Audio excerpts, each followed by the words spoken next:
Yep guys, how you all doing? Hope you're well. So in this video today, we're going to go through these two Class 215s, the story, reference the thumbnail and the clickbaiting headline. Should I be dirty or should I be clean? That is the question. So those that have clicked on to see a beautiful woman, well sorry, you've got ugly old me. And I won't do one of those again. That's the last time I made my point on that. And yeah, YouTube has kind of become a very weird place.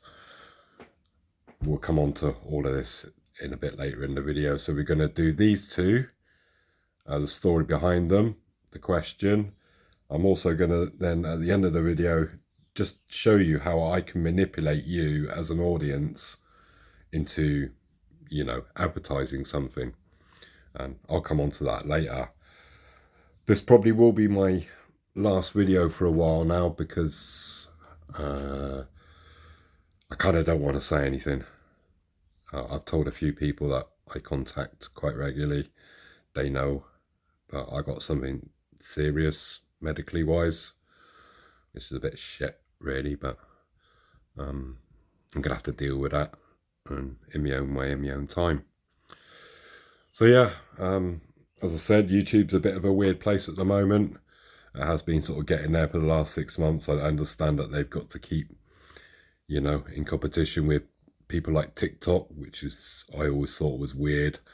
You know, if your thing is wearing a short dress and showing your legs by doing a few paces up and down the room, I've got no issue with that. That's your thing. That's your talent. You got a nice pair of legs and you do a few steps, you know, but when you kind of amalgamate it with, I don't know, model trains. I mean, I learned to solder actually from YouTube. Couldn't do it, couldn't get it right. Watched a ton of videos on how to solder, and now I'm quite capable. But had I clicked on a, you know, well, if it had been a, say, a woman in a bikini saying, learn how to solder, I probably wouldn't have clicked on it because I knew it would be a clickbait video anyway. But, you know, it just shows you how you can be manipulated by social media, you know. And I try not to do that. And like I said, that'll be the last time I do something along those lines. Right, let's get into these two. I apologise. I've got lacquer fingers on both hands. So feel free to give me loads of sympathy and all the rest of this shit. But I don't do this with sympathy. Right, I've been banging on about these for a couple of weeks now. Now I picked them, both of these up for £80 a pair. Now this one, it was, and Clive, my good friend Clive at Newland, who I message all the time, we have lots of conversations, good guy. Wear some gloves, Clive, by the way. And this was in absolute nightmarish state. Now, like I said, £80. The only reason I got them, because they was both DCC fitted. So if I took £15 a chip, one's got a rails in and one's got, I think this one's got a Hornby in and that one's got a rails decoder in. So that's kind of like £18 and that's roughly about £22. So if I took the price of those decoders off, they're 80 quid. These locos would cost like 20 quid each. Now, I know Ivo's going to be watching this, Anthony Dodge. It's been 30 years since I've been to Germany, so I'm trying to think back of, you know, what state of the locos was. Now I started to try and clean it up, and it was horrible. But I've now done, let me get a bit better view. Now I can, because I haven't sealed it with you know, varnish, with matte varnish yet, just in case I want to take some more off. But I'm not sure if that would actually be acceptable on the railway. I'm sure the driver would probably get sacked. Now I've got, as you can see, in between the bars, I've got Let me use my pointer, it's probably a bit easier. A slight pinkish colour, which I know that red, it does tend to fade. And this one, it's, you know, the body was good, but this one wasn't. So should I make that one like this one? Because if I take all this off, I tried to get the guy that done the weathering in the first place, if you can call it that. It was just, you know, all this top part. Let me just give it a tilt. All that between the exhausts, that was all black. I obviously put some rust colour in and some black soot around the exhaust and stuff. I don't know. I'm kind of a little bit on the fence with it, you know, because I know the Germans, they like to have their, you know, this, you know, from what I remember, they're especially like passenger. I know this. I've got going to use these probably for a freight purpose, but I don't know whether to keep it like it. Maybe take a bit more off the sides. The roof, I like the roof. The roof I'm quite happy with, but I'm just not sure if I've put a little bit too much now on the sides. Don't know. What do you guys think? You know, put down in the comments. And then, you know, should I do this second one like this one? Because I wanted to run these as a push-pull system. For, you know, that, I don't know, guys, if you've seen that gas tank thing that I had. Well, I was going to run it as a push-pull on that gas tank. That sort of oversized load. So what, you know, I've waffled enough now. So I'm going to get them on track, give you a quick look-see. And then I'm going to try and manipulate you.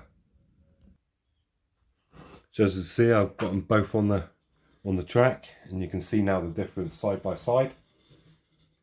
What I'm going to do, I'm just going to give them a little run. They have got lights in the direction of travel, so hopefully you can see that. I'm actually with the weathering one now. I'm looking at it sort of on track, more of a distance. Let me just move this camera a little bit. There we go.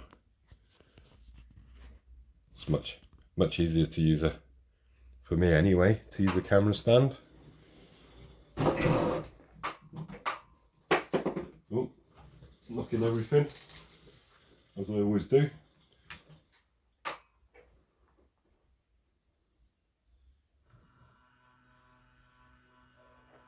Oh, hang on a minute, I think you're stuck on something there. So I'm not sure what's going on. You can see the lights changing on the chassis in front. So what I might do is and you'll know it's a different chassis because this one is weathered and that one's not got a touch of paint on it.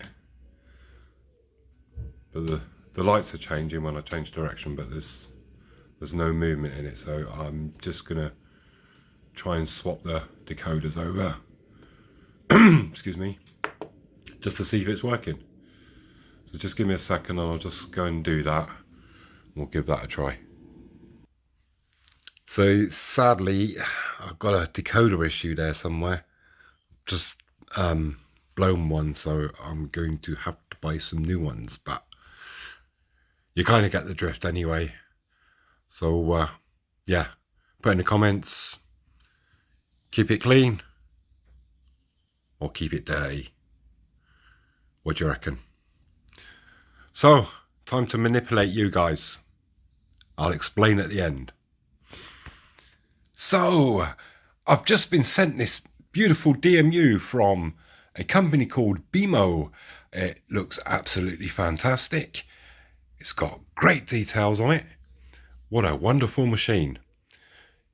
Yeah, thanks BMO for sending me this for absolutely free. So what I'm going to do is I'm going to put it on track and we're going to give it a test run. And we'll put it through its paces. So here we have this beautiful BMO DMU class 624. And we're just going to give it a quick run, so just bear with me 1 second. So we're just running at a slow speed, just to prove to you that it runs really well.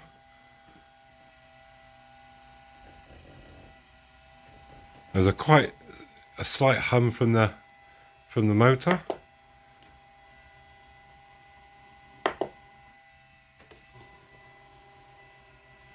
And then we're just going to slowly run it this way. You should definitely go and buy this one because I got it for free, and because I said it was great, you should go out and buy one. Definitely. 100%. What a beautiful locomotive. Nicely detailed. Running absolutely perfect. No problems at all with the electronics. Very easy to fit a DCC decoder.